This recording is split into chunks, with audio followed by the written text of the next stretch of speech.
আসসালামু আলাইকুম। আশা করি সবাই অনেক ভালো আছেন, সুস্থ আছেন। আমিও আল্লাহর রহমতে অনেক ভালো আছি। যদিও আমার একটু ঠান্ডা লাগছে, সেটা কোনো সমস্যা না। সো আজকের ভিডিওতে আসলে বেসিক্যালি আমি ৩ টা জিনিস নিয়ে কথা বলবো। যেই ৩ টা জিনিস হচ্ছে আমি এখনো পর্যন্ত নোট ডাউন করেছি। আমাকে ইনবক্সে যারা নক করেছেন যে আপনারা ইংলিশ কথা বলতে চান কিন্তু আপনারা পারেন না বা হয়ে ওঠে না। কেন হয়ে ওঠে না? এই ৩ টা কারণ আমি খুঁজে বের করেছি। এই ৩ টা কারণ নিয়ে আমি মূলত আজকে ভিডিওতে বলবো যে এই ৩ টা কারণ যদি আপনি এভয়েড করেন বা এড়িয়ে চলেন তাহলে ইনশাআল্লাহ আপনি খুব দ্রুত ১ থেকে ২ মাসের ভিতরে আপনি খুব তুখার একজন ইংলিশ স্পিকার হয়ে উঠতে পারবেন ইনশাআল্লাহ। সো তাহলে দেরি না করে ভিডিওটি শুরু করি। সো প্রথমত যেই বিষয়টা আছে, একদম গুরুত্বপূর্ণ একটা বিষয় হচ্ছে লজ্জা পাওয়া। মানে ফিল শাই। অর্থাৎ আপনি আমাদের সবচেয়ে গুরুত্বপূর্ণ একটা শত্রু বলা যায় স্পোকেন ইংলিশ শেখার ক্ষেত্রে, সেটা হচ্ছে আমরা অন্যের সাথে বা অন্য কারোর সামনে প্র্যাকটিস করতে আমাদের লজ্জাবোধ হয়। সো এই জিনিসটা যদি আপনার থাকে, আপনি কখনোই ইংলিশ স্পিকার হতে পারবেন না। ইংলিশ না, এটা যেই কোনো ভাষার ক্ষেত্রে হোক, আরবি ভাষা শিখেন বা কোরিয়ান ভাষা শিখেন, যেই কোনো কিছু শেখার ক্ষেত্রে যদি অন্য মানুষ কি বলল বা সে আমাকে কি না কি বলে, এই জিনিসটা যদি থাকে তাহলে আপনি কখনোই শিখতে পারবেন না। তাহলে এই জিনিসটা আপনাকে সবার আগে ত্যাগ করতে হবে, সেটা লজ্জা পাওয়া যাবে না। আপনি প্রথম আপনি ভুল করতেই পারেন, ১ দিন ২ দিন ৩ দিন, বাট আপনি যখন ১৫ দিন ২০ দিন প্র্যাকটিস করে ফেলবেন, কন্টিনিউ প্র্যাকটিস করবেন, তাহলে আপনার এই যে একটা ফিল শাই যে এই জিনিসটা আছে, এই জিনিসটা একদম দূর হয়ে যাবে। তাহলে আপনাকে লজ্জা পাওয়া যাবে না। আমাদের সেকেন্ড যে জিনিসটা আমার গুরুত্বপূর্ণ মনে হয়েছে সেটা হচ্ছে আমরা মনে করি যে আমরা এখন শুরু করলাম, আমরা জাস্ট ১৫-২০ দিন বা ২৫ দিন আমি প্র্যাকটিস করলাম, তারপর আমি ইংলিশ স্পিকার হয়ে যাব। আসলে জিনিসটা এমন না।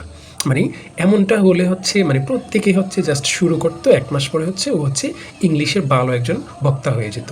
তো জিনিসটা মোটেও এমন না। আপনাকে একটা রুটিন ফলো করে নিয়মিত খুব সুন্দরভাবে প্র্যাকটিস করতে হবে। তাহলে দেখবেন ইনশাআল্লাহ ১ মাস ২ মাস পরে আপনি আপনার যে একটা ইমপ্রুভনেস সেটা আপনি খুব সুন্দরভাবে দেখতে পাবেন। তাই আপনাকে তাড়াহুড়া করা যাবে না যে আমি ১ সপ্তাহের ভিতরে শিখে যাব। আজকে আমি ১০ ঘন্টা করে প্র্যাকটিস করব, ১ সপ্তাহ আমি ইংলিশ স্পিকার হয়ে যাব। সো এই জিনিসটা আপনাদের মাথায় কখনোই রাখা যাবে না। ঠিক আছে? আমাদের ফাইনাল ৩ নাম্বার যে এই সমস্যাটা আমি সবচেয়ে বেশি, সেটা আমরা সংকল্প করি যে আমরা ইংলিশ স্পিকার হব। এটা অনেকের ক্ষেত্রে এই সমস্যাটা, যে তারা কোনো একটা কোর্স কিনে বা কোনো একটা কোর্সে জয়েন হয় বা কোনো একটা কোচিংয়ে জয়েন হয় ইংলিশ শেখার জন্য, স্পোকেন ইংলিশ শেখার জন্য।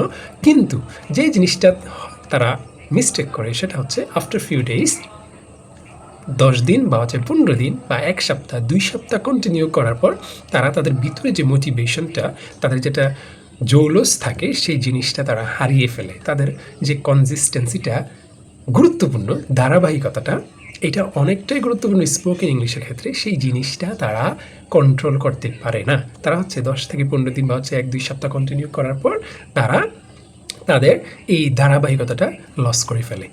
ফলে কি হয়, সে আর কখনোই ইংলিশ স্পিকার হয়ে উঠতে পারে না। তখন আবার ৫ মাস বা ৬ মাস পরে সে আবার কি করে, আবার সে নিজে সংকল্প করে যে আমি আবার একটা কোচিংয়ে ভর্তি হবো। সেখানে সেম টু সেম করে সে ১৫-২০ দিন কন্টিনিউ করে আবার ছেড়ে দেয়। সো আপনাকে যেই জিনিসটা করতে হবে, আপনাকে টানা, যাকে বলা হয় কনসিস্টেন্সি, ধারাবাহিকতাটা রক্ষা করতে হবে। নিয়মিত প্র্যাকটিস করতে হবে এবং ধারাবাহিকভাবে একটা স্পেসিফিক সময় করে দৈনিক ১০ মিনিট বা ১৫ মিনিট বা ২০ মিনিট এমন একটা সময় ধরে আপনাকে প্র্যাকটিস করতে হবে। সো আমি যদি আজকের ভিডিওর সারসংক্ষেপ যদি আমি টানি, আমরা ৩টা পয়েন্ট নিয়ে কথা বলেছি। ১ নাম্বার আমরা অন্যের সামনে প্র্যাকটিস করা বা অন্যের সামনে ইংলিশে কথা বলার ক্ষেত্রে আমরা লজ্জাবোধ করি। এই জিনিসটা আমাদের মোটেও করা চলবে না। তাহলে আমরা ইংলিশ স্পিকার হয়ে উঠতে পারবো ইনশাআল্লাহ। এবং সেকেন্ড যে জিনিসটা, সেটা আমরা চেষ্টা করি খুব দ্রুতই আমরা ইংলিশ স্পিকার হয়ে যাব। সেই লক্ষ্যে আমরা কি করি, ১ সপ্তাহ ১৫ দিন আমরা দুমদাম করে চলে, তারপর আবার আমরা অটো হয়ে যাই। সো এই জিনিসটা করা যাবে না, আমাদেরকে ধারাবাহিকভাবে প্র্যাকটিস করতে হবে। আর ৩ নম্বর যে পয়েন্টটা, সেটা আমাদেরকে কয়েকদিন করার পরে হাল ছেড়ে দিলে চলবে না। আমাদেরকে একটা রুটিন মাফিক দৈনিক একটা রুটিন ফলো করে আমাদেরকে নিয়মিত প্র্যাকটিস করে যেতে হবে। সো এই জিনিসগুলো যদি ফলো করেন তাহলে ইনশাআল্লাহ আমি গ্যারান্টি দিয়ে বলতে পারি যে after 1 or 2 months you will see your improveness. অবশ্যই আপনি আপনার ইংলিশ বলার যে উন্নতিটা, সেটা আপনি দেখতে পারবেন ১ থেকে ২ মাস ফলো করার পর। সো আশা করি ভিডিওটি অনেক ভালো লেগেছে আপনাদের। যদি লেগে থাকে অবশ্যই আমাদের চ্যানেলটা সাবস্ক্রাইব করবেন, অ্যান্ড লাইক, কমেন্ট, শেয়ার করতে তো ভুলবেন না। আসসালামু আলাইকুম।